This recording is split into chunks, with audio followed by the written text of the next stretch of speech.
thank you to all our panelists so far for sharing insights into how climate risks compound security risks and how bold and collective actions that link national security, intelligence, and human security interests can build climate resilience and mitigate risk.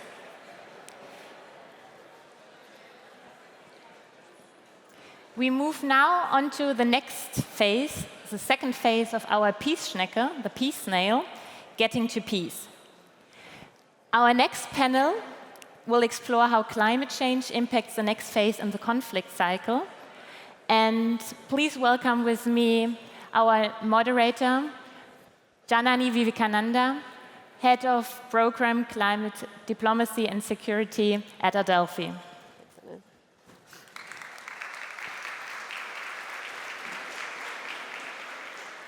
Good morning once again. I think there might be more spaces, so anybody standing can certainly come and find a free seat and take a seat at one of the round tables.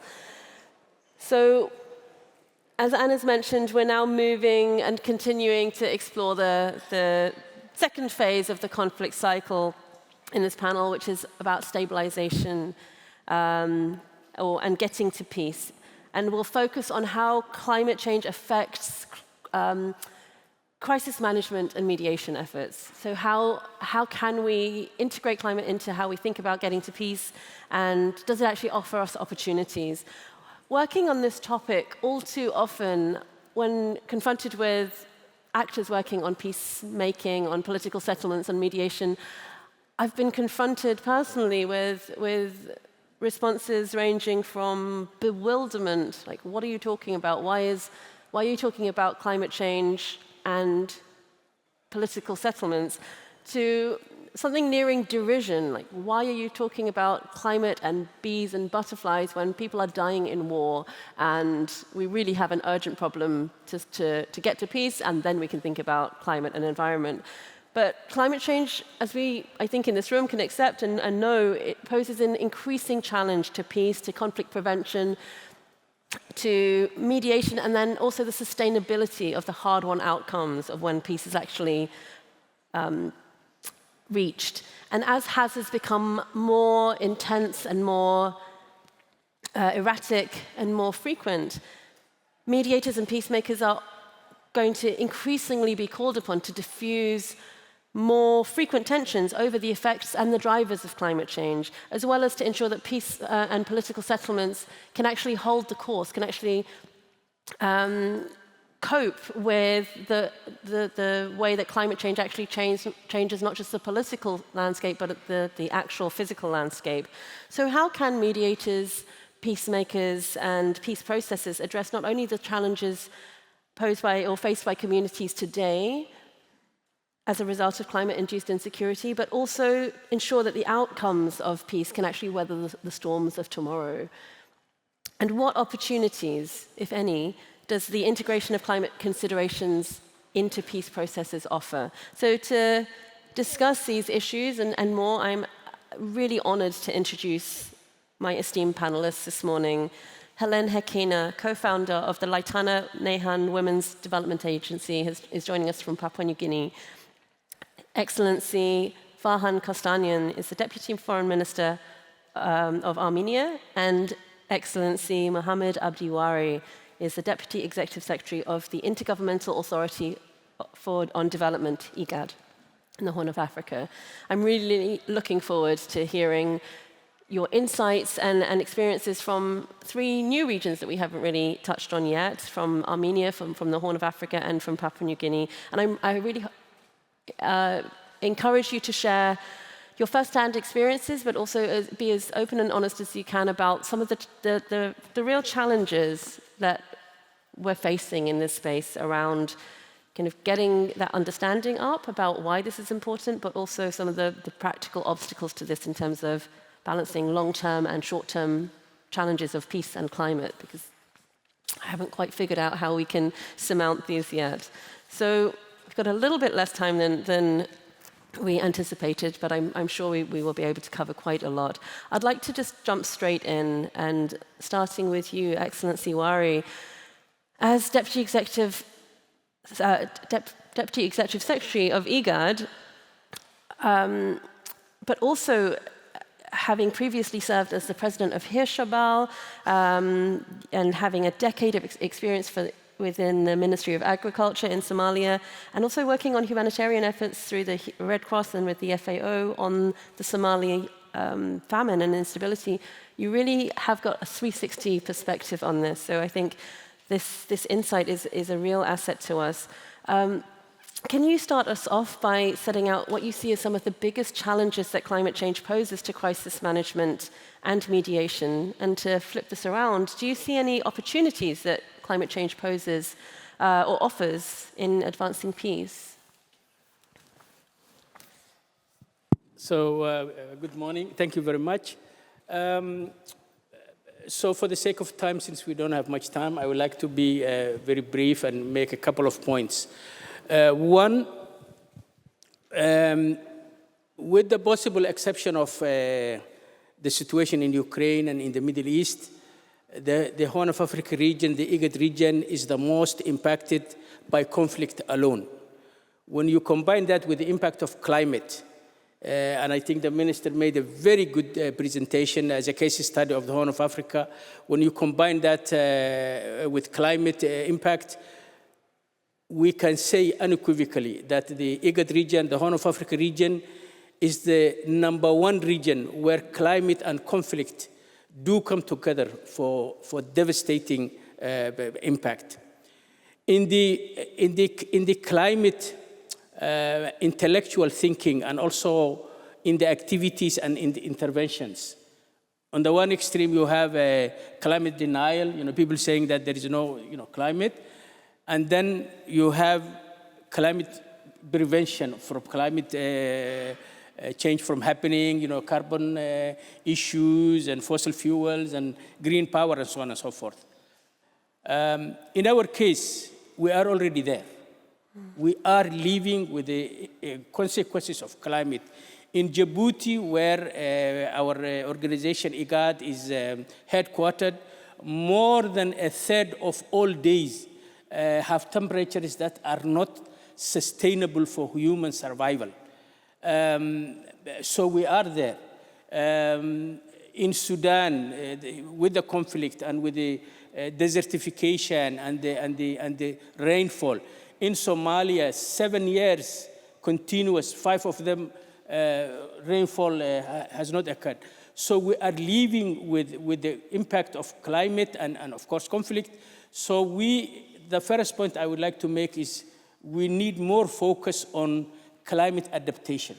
We really need to shift as much attention on adaptation that we put on climate prevention.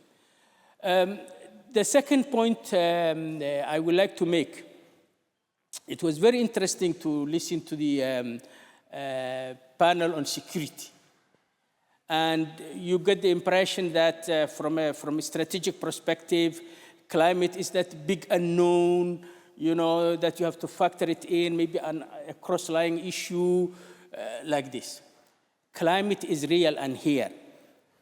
One of the biggest potential disasters of climate impact is the involuntary movement of people, especially bringing people together that normally do not come in contact with each other, forcing people into areas that they don't normally go, exacerbating conflicts that may already be there, creating new conflicts, and doing it in such a way and in such a scale that it shakes the fabric of our thinking as human beings.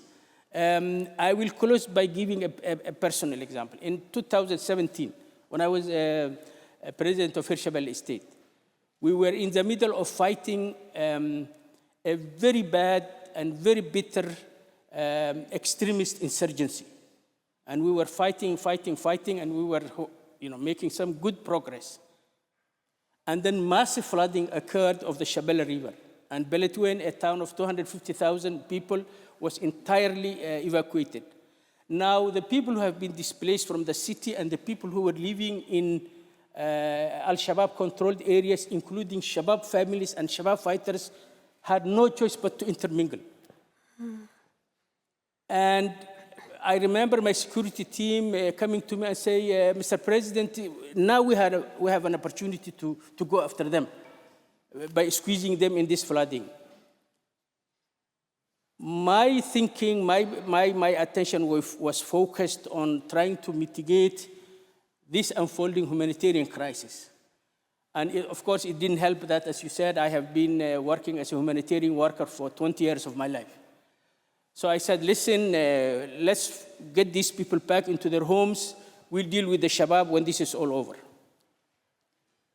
And for those of you who have worked in floods and emerging humanitarian situations, the first necessity when you have a situation like that is not food, is not water, that will come later. It's actually toilets, of all things.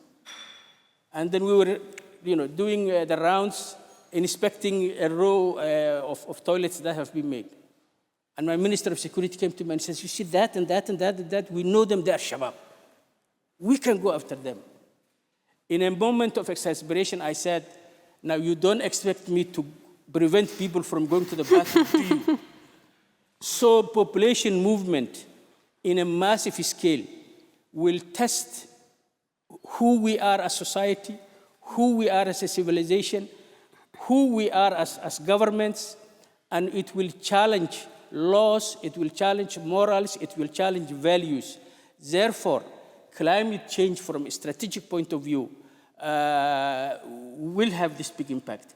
And the IGAD region is a population of 300 million. 300 million people, 25% of people in this region is now under severe climate and conflict impact. Imagine the kind of people that have been moved. I think the maps which the minister have shown, you have seen the yellow circles from Sudan, and so on and so forth. So this is really, I want to bring it to your attention, is something that we live on a daily basis, but also things that will not be limited to our borders. Thank you so much, Excellency. And I think this is a really powerful example how the flood here in Hirshabad that you were describing was one of these examples of where climate change was a common enemy for the different sides of the conflict, as we heard Ambassador Dino refer to it. And there are probably a lot of opportunities presented by this to really kind of bring communities together that would otherwise not come together. And I want to come back to you on this shortly to get some more of your examples and experiences. But I also just want to move on to Excellency Kostanyan. From your perspectives, you're Deputy Foreign Minister of Armenia. You've previously worked as an advisor to the President of the National Assembly in Armenia. And of course, the region that you're in is highly affected by climate, peace, and security risks in similar but also different ways. But maybe you can reflect a little on how peace processes can and should integrate climate change considerations when we all know that they're already so hard as it is, and just bringing an additional theme and topic to the table. Can they present opportunities, or is it, the last straw? Hello. Thank you. Thank you very much for this opportunity to elaborate on a very important topic. And a couple of years ago, UN Secretary General said that climate change is moving faster than we are. Probably today we can add that the security threats are getting more and moving faster than we are. And at the end of the day, dealing with all the issues, starting from the climate to security, this is a matter of political will and political choice, where we want to stand. Here, probably the message which I'm bringing from my capital is the time to act is now. And responding to what Minister said on Armenia-Azerbaijan normalization relations, a message coming from Yerevan is also clear. we are ready to take concrete actions now. And we do believe that COP29 is a good opportunity where the whole world will be gathered, and we believe that the Armenia-Azerbaijan peace treaty can be signed before COP29, and to this end, the government of Armenia is making very sincere efforts, and we are bold with our stance that it's time to act now. Just to remind the decision how the COP29 was agreed to be hosted in Baku. This was a very important confidence-building measure between the two governments of Armenia and Azerbaijan, because it was both of our governments who introduced a candidacy for hosting COP29. And as a confidence-building measure, Armenia decided to withdraw its candidacy and support Azerbaijani candidacy. Of course, a part of this confidence-building measure was also release of 32 Armenian detainees from Azerbaijan, where unfortunately we continue to have still 23. But coming to the issue of climate, but also security, there is a very important layer that we haven't touched so far. This is layer on humans, because everything is political, but at the end of the day, everything touches to the lives of every citizen living in every of our countries in the globe in general. And I do believe when we are talking about the issues, very important issues that we have to address and have to address now, on climate, on security, on disaster risk management, etc., etc., what we need to take into account and bring to the scope always is human rights. Because this is a basic and fundamental human right to live in a safe environment, to live in a secure environment. And it's very important when it comes to dialogue on peace, on climate, to have different groups attending the dialogue and coming to this dialogue from human rights perspective. Yeah. And I do believe that civil society, women, youth need to have their say, and they also need to, in a way, push the governments so that they act and do not lose time to act properly, to get engaged in peace negotiations in good faith, to demonstrate for political power, to close the pages of violence and the conflicts, and not to leave it for the next generation. I couldn't agree more, and we're delighted to have Helen Hakena joining us. And Helen, I will come to you in a moment, but you mentioned, Ambassador Kostanyan, a fantastic example of climate diplomacy in action with Armenia withdrawing its candidacy for the COP presidency. Do you have any other examples of how climate change has offered up spaces for engagement where perhaps diplomatic channels were previously blocked? Thank you very much. Just to add that in the text of a peace treaty that we are currently negotiating with Azerbaijan, we intend to establish different bilateral commissions. And one of the commissions that hopefully will be established once the peace treaty is signed will be on environment. Probably that also demonstrates the importance of the topic for both countries. And our example, which is very interesting to bring, is related to our other neighbor, Turkey, with whom we also don't have diplomatic relations, and there were periods when we didn't even have a political dialogue. But actually one of the very rare areas where dialogue and conversations between Armenia and Turkey was continuing during this whole 30 years was on water management. Because we are sharing water resources on our border, And even regardless of the fact that there are no diplomatic relations, there are no other channels of communication, putting human lives first, this helped to keep some level of dialogue, some level of engagement. And I do believe that this is a very bright example to share with this esteemed audience. Thank you. And as well as these, high-level track one negotiations, as you also flagged, putting people at the center of this is also incredibly important. And Helen, Hakena, you are the co-founder and executive director of the Leitana Nehan Women's Development Agency. You've championed peace and gender equality in Bougainville, and especially during the civil war with Papua New Guinea. And your championing of this theme and your advocacy for women's involvement in peace actually won you the Millennium Peace Prize in 2001, highlighting your vital role, but also the vital role in including women and other marginalized groups in restoring stability in any context. So we're delighted to have you. Can you share with us, as a leader deeply rooted in community and really focusing your work and your life on amplifying these voices, how can local knowledge and traditional systems be integrated into peacemaking processes? Thank you. I would begin by saying, in Bougainville, we are a matrilineal society where women are owners of the land and women are respected because of their status as women chiefs.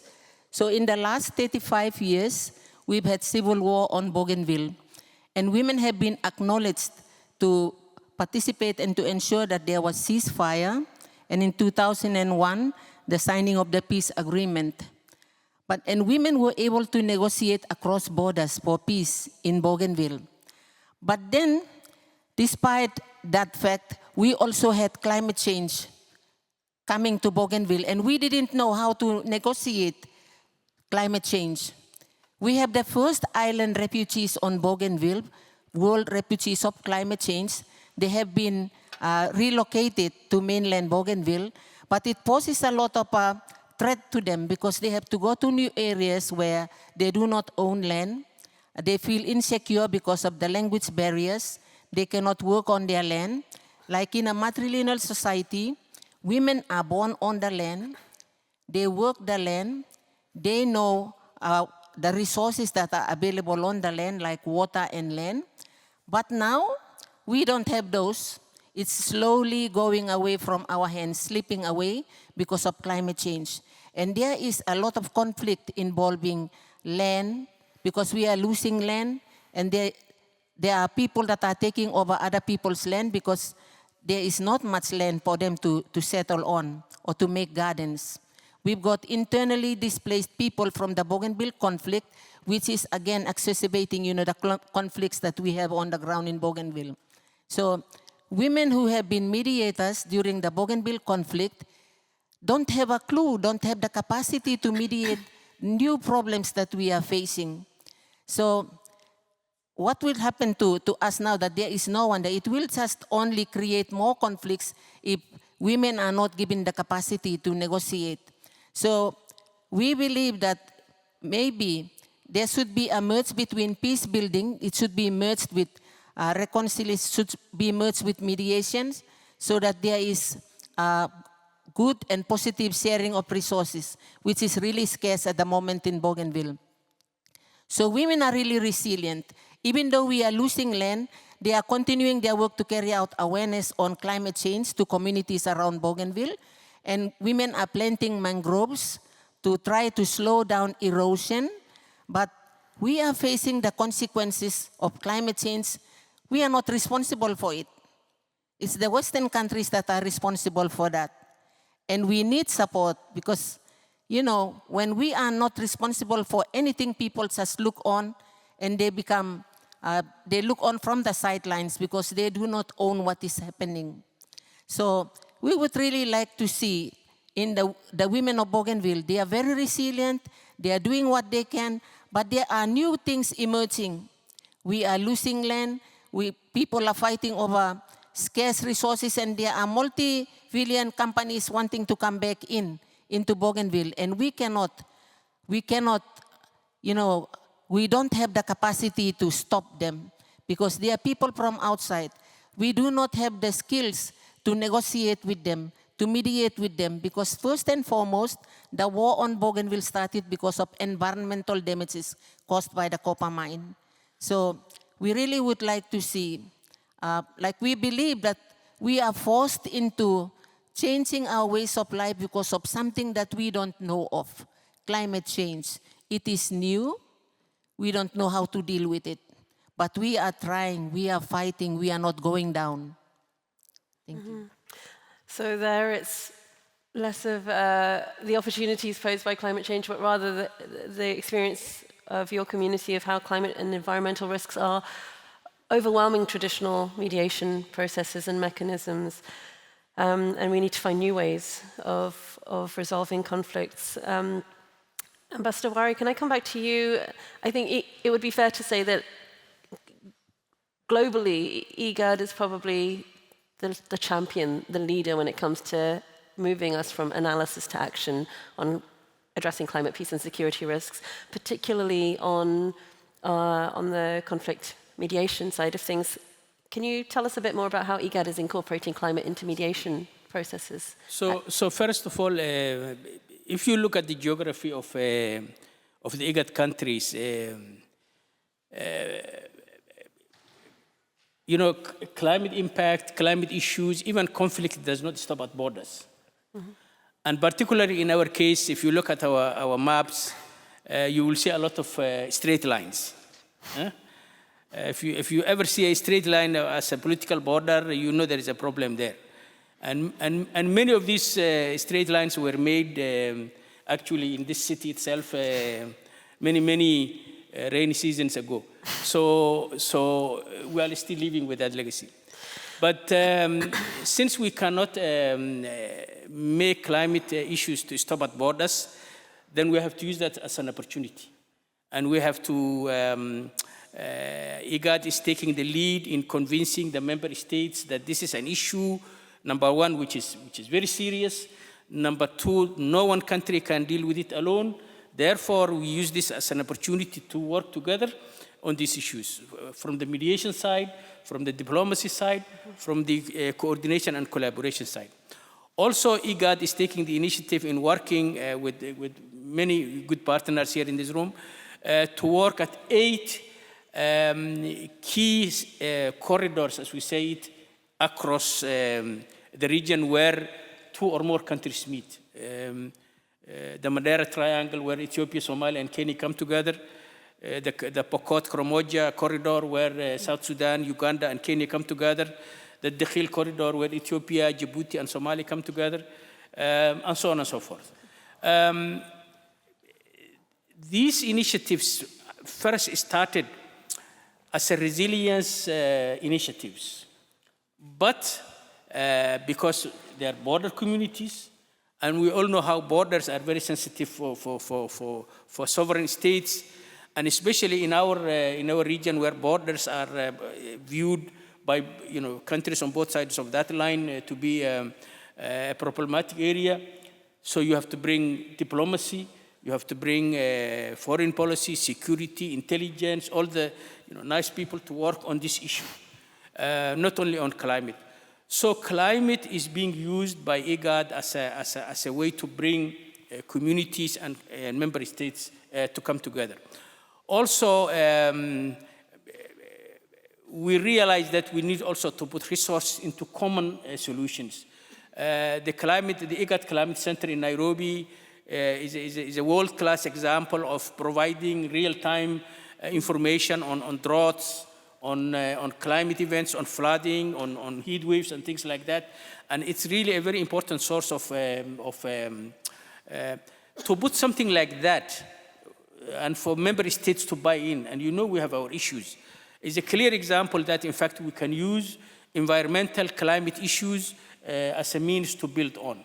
So another issue is, of course, we have this drought resilience platform, this so-called IGAD Drought Disaster Resilience Initiative, the IDRISI, through which in the last decade we have been able to mobilize almost $3 billion for drought mitigation and resilience building in member states. And the way to do it is for member countries to buy in. Small countries like Somalia, Djibouti, South Sudan use the heft and the political muscle of big countries like Kenya, Uganda, and Ethiopia to really negotiate and present their case as a whole.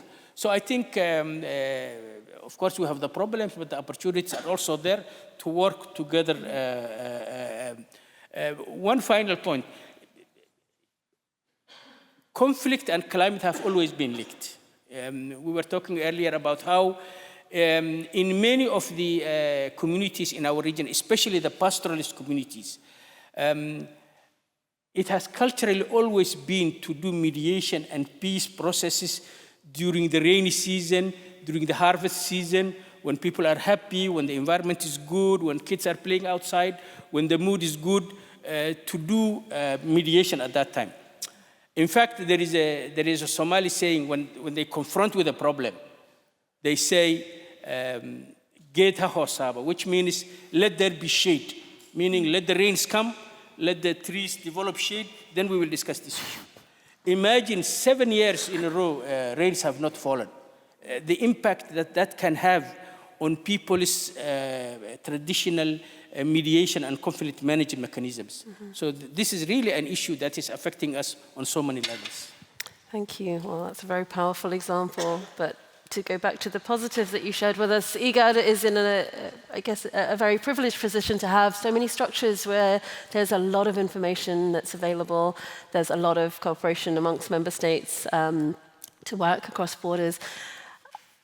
Deputy Minister, is this something that you think is only kind of a regionally specific thing? Is it something that resonates with you for your neighborhood? Or do you think it's something that is just very contextual and maybe is more relevant for the Horn of Africa? You know, when it comes to really being able to address some of these challenges and transform them into opportunities for cooperation across borders? Well, of course, all the regions are unique and the conflicts are unique, but again, coming to what I said previously, when we're talking about humans and human stories, this is the common denominator for all the stories, and probably here. Experiences and successful experiences from our regions can be very, very important and useful. Do you think there's much knowledge about this? In our case, during recent 2-3 years, our region was facing floods, which was something new, and it didn't happen at least in recent history. And this also gave an interesting opportunity for cooperation with different neighbors in the region. But